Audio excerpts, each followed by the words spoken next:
All right, welcome back. We're pleased not to be joined by the Alabama Crimson Tide, the number 2 seed in the East region. Fellows, congratulations on a great season. Coach, if you want to start us out with an opening statement, we'll then go to questions for the players. We've got about 19 minutes for this session here. So, Coach? Yeah, we're excited to be here. We obviously played a tough regular season. I think Stephen told me 25 or 33 games been against NCAA tournament teams, and over half of them against top 25 teams. So I think we're battle tested, prepared. They're all good teams. When you get to the tournament, we got a tough team in Robert Morris that's got a lot of confidence, won a lot of games. They play hard. So, I played them a couple times when I was at Buffalo. Speaking of Buffalo, I've been here in Cleveland a few times. We always had our MAC tournament here, so I love Cleveland. We've had a lot of success in Cleveland. This is a little bit closer to Alabama than Spokane, and we had some good times in Spokane and L.A. last year. So we're a little closer to home here in Cleveland, but we just got out of a pretty good practice this morning. I think our guys are ready. Mark's obviously been through it before. Jaron's been through it. I think our younger guys, the new guys, are fully aware of what we have to do, and Mark and Jaron have both had real success in the NCAA tournament. They should play off that. They have confidence knowing that we know what we need to do, but we got to go out and do it. So looking forward to playing the game tomorrow, and then just kind of getting it started. It's a lot of build up to it, and then can't wait to get out there and get started. Coach, we'll go to questions for the student athletes, starting in the front row here on the right. This question is for Mark. Chris Easterling, Akron Beacon Journal. Being back in Ohio, being back in Cleveland, I know you started your career down in Athens. Just what do you remember about that time at OU, and how is what you did there help make you grow into the basketball player you've become since you've gotten to Alabama? Oh yeah, when I was at Ohio, just spent a lot of time developing, and they did a great job of helping me be the player I am today, and just. Like you said, I have some experience coming to Cleveland because we've been the past 2 times, and one of those times we had won it all here, and the other times we fell short. But OU, that's I love it. It's a part of me. Go to left side in the third row, please. So, and also for Mark, Chris Renkel, 3 News here in Cleveland. Obviously, that was a while ago playing OU in the MAC tournament here. How far and how different is it now going from being that mid-major trying to break into the tournament to now trying to get back to the Final Four? I say still having that chip on their shoulder to want to get back. At the mid-major level, you have to win the tournament to go to the championship. And at the high major level, you still got to win the games to get a good seeding. And when you get in that tournament, you just want to have that competitiveness to want to make it farther than you did last time. Right side, third row, please. Travis Nelson, News Herald. Again, this is for Mark. Obviously, coming back to Ohio, you talked about that, but what does this mean to try to go out and start the run you guys are trying to make here in Cleveland? And it feels like this is fitting, for you guys to try to make a run starting here. We got a great group of guys. Everybody they work really hard, and we play for each other. And when we're doing that, we're very special. Additional questions for the players. Second row, left side, please. Hunter Desai, Alabama Central. Just a question for Mark or Jaron. What have you been telling kind of the newer players on the team, just how to prepare for the NCAA tournament, given your experience? Jaron, why don't you take that one? Just be confident out there. Just be ready. We prepared our whole lives for this. Just have fun out there, I guess, and be confident. Back to the right side. We'll start in the front row, and then we'll have one in the back as well. Questions for LeBaron. Just as a freshman, just what has this year been like? Getting adjusted to everything, and how much different of a basketball player do you feel like you are right now compared to even a month ago? It's been great. Been a great journey, and I've been learning things and enjoying things, but just mostly trying to soak it all in and just be there in the moment. And just be a young guy, but. As a young guy, sometimes you got to step up, and that's what this team, needs from me. So, and I'm going to, try to be a leader and just try to have everybody on the same path. Thanks, LeBaron. We'll go back to the fourth row here on the right. Justin Williams from The Athletic. Mark, you're one of the notable names in college basketball this year that's using that fifth COVID year. Have you thought about that at all throughout this season and maybe noticed an impact it's had, whether you specifically or just throughout the sport? I say that extra year has definitely helped because just being able to compete at the highest level that we compete at, it's very helpful that we were able to get that year back. Additional questions for the student athletes? Okay, we can open the floor for Coach Oats then. Questions for Coach Oats. We'll start in the front row here on the right.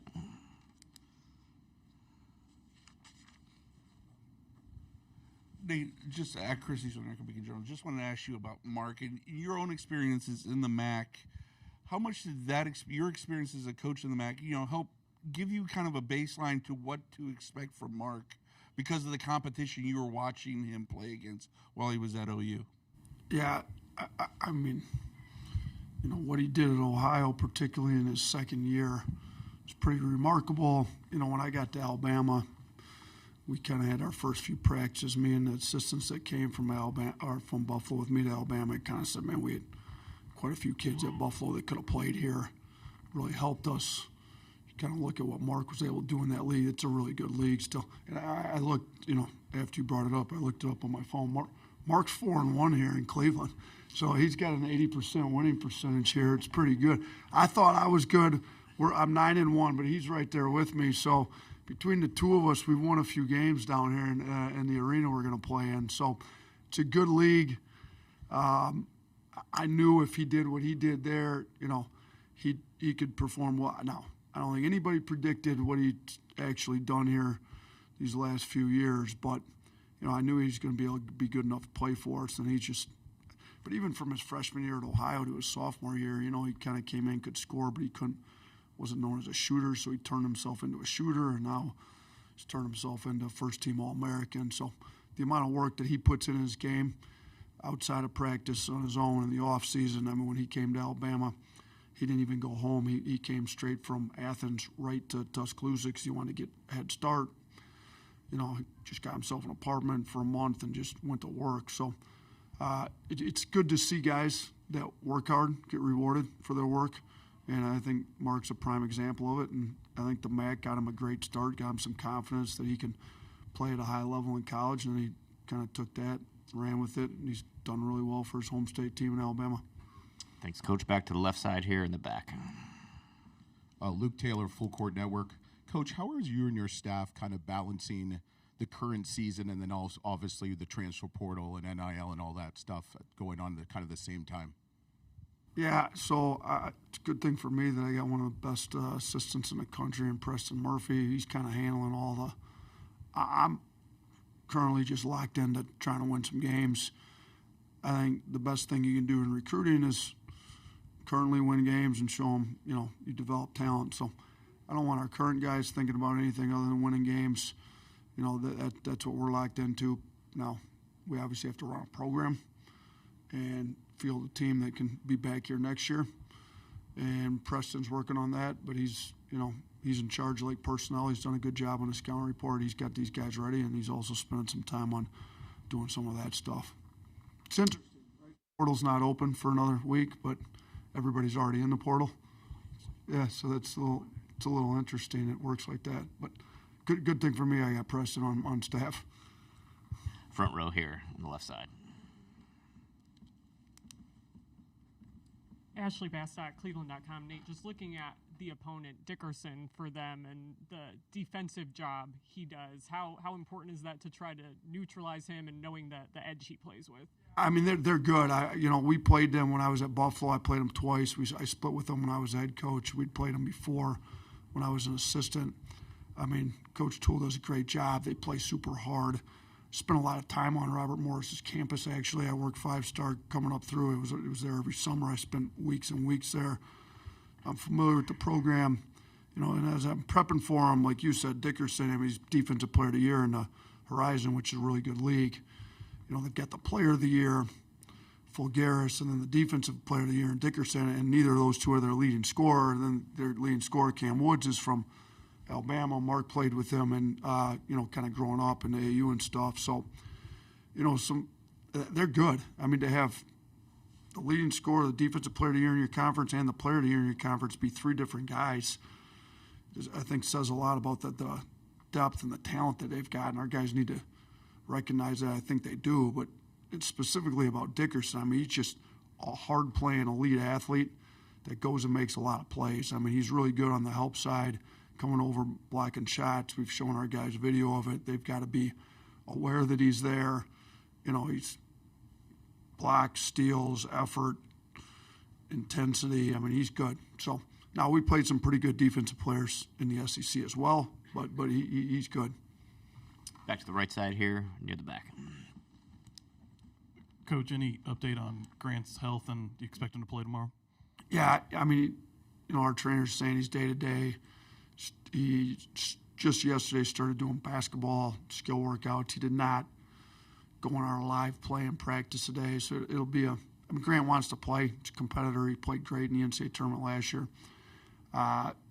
It'll end up being a game-time decision based on what he feels like in the morning, but if he does end up playing, he won't have practiced anything live up until then, and I think it's looking a little better, obviously, for Sunday than maybe Friday, but there's a chance he could play, so they're going to wait to make a decision until see what he looks like tomorrow morning. We got time for a few more for either Coach Oats or the players. Let's go back to the left side. Colin Beasley, Pittsburgh Post-Gazette. Mark, I know you played with Cam a fair amount. What do you remember about the time you played with him and seeing him as a player? From the time I played with him, he was a big time scorer, and in high school he was really known for his scoring and his big numbers he put up, and he's to go with it now. I still think he's a big time scorer, so we got to really respect him when he go out there on that court. Back on the right side, fourth row. Coach, same thing I asked Mark about him and Grant being those fifth-year guys with the COVID year. Obviously, it's had an impact on your team. What have you seen having that experience, but also, again, across the sport?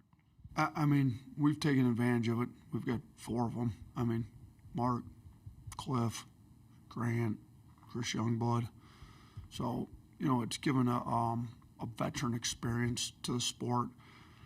With as many guys that have been going kind of one and done in the past, a lot of guys, and the transfer portal plays a part in it too. A lot of people aren't that familiar with maybe their players on their team or in the sport in general. I think the COVID year kind of gave a familiarity to, everybody across the country knows who Mark Sears is.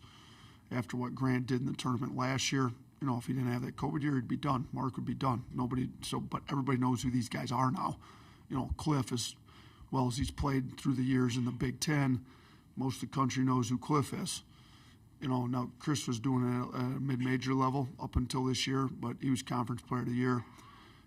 Everybody that follows college basketball knows who Chris Youngblood is too. So it gives, we've taken advantage of it.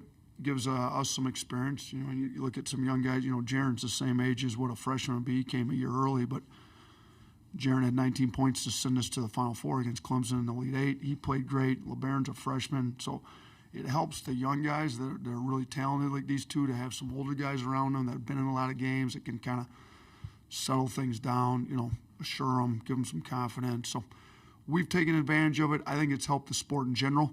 It gives them a little bit better face to college basketball. Kind of look across, obviously Cooper Flagg's very good, and you come across some of those talents like that, and there's some other good freshmen across the country. We got one, LeBaron, but a lot of the guys that are the better college basketball players have been in college basketball, and people know who they are, and I think it helps college basketball in general, and I think in the long run it's probably going to help the NBA getting a little bit more polished player coming to the NBA, ready to play too. Got time for a couple more. Back row right, and then we'll go to the front row and wrap it up. Chris Stewart, Crimson Tide Sports Network. Coach, you talked about LeBaron coming into this season, how talented it was, but his competitiveness was what really set him apart. Even though he had veteran guards ahead of him, his team seemed to win every drill, because I know there's competition in every drill you have.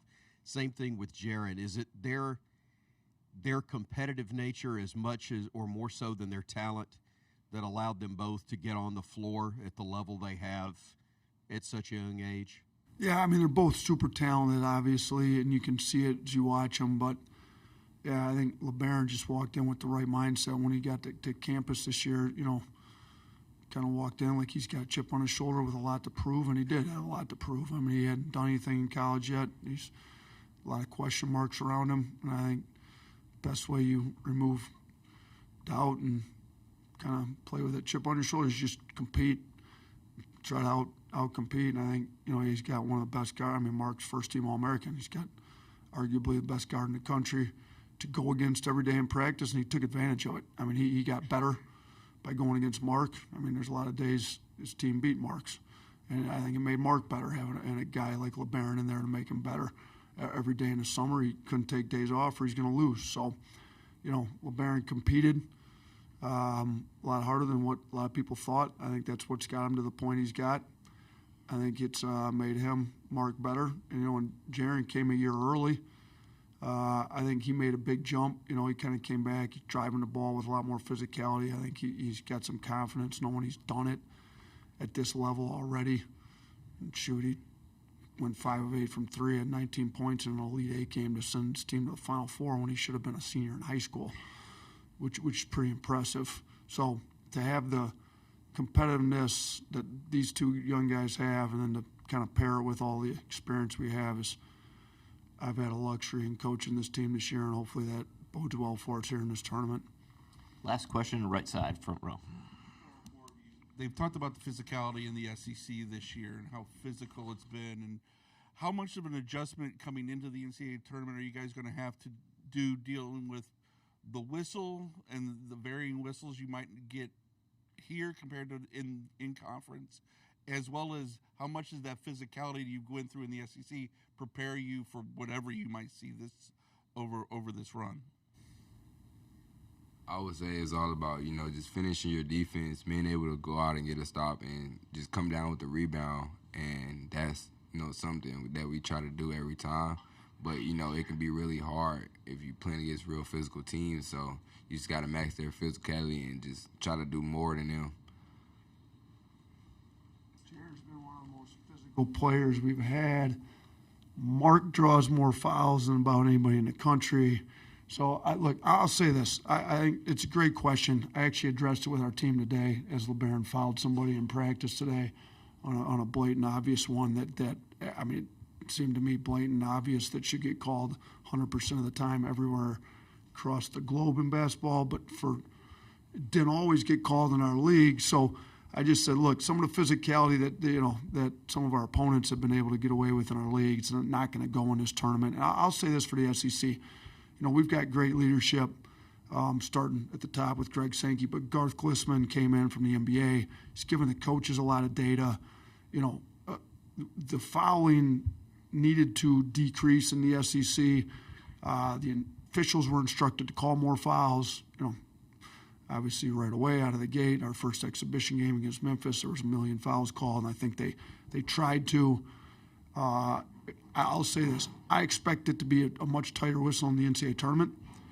And I think we haven't been, as physical in the fouling aspect all the time as maybe some other teams in our league. I think maybe we'll have a little less adjustment to the whistle.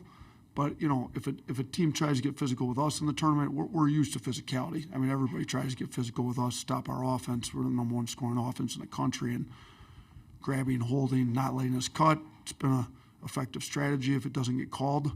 So I think our guys will be able to play with the physicality, and I'm actually welcoming having a little bit tighter whistle to give more freedom of movement, hopefully, than what maybe we've had in the regular season. Thanks, guys. We appreciate your time. Best of luck tomorrow. Thank you.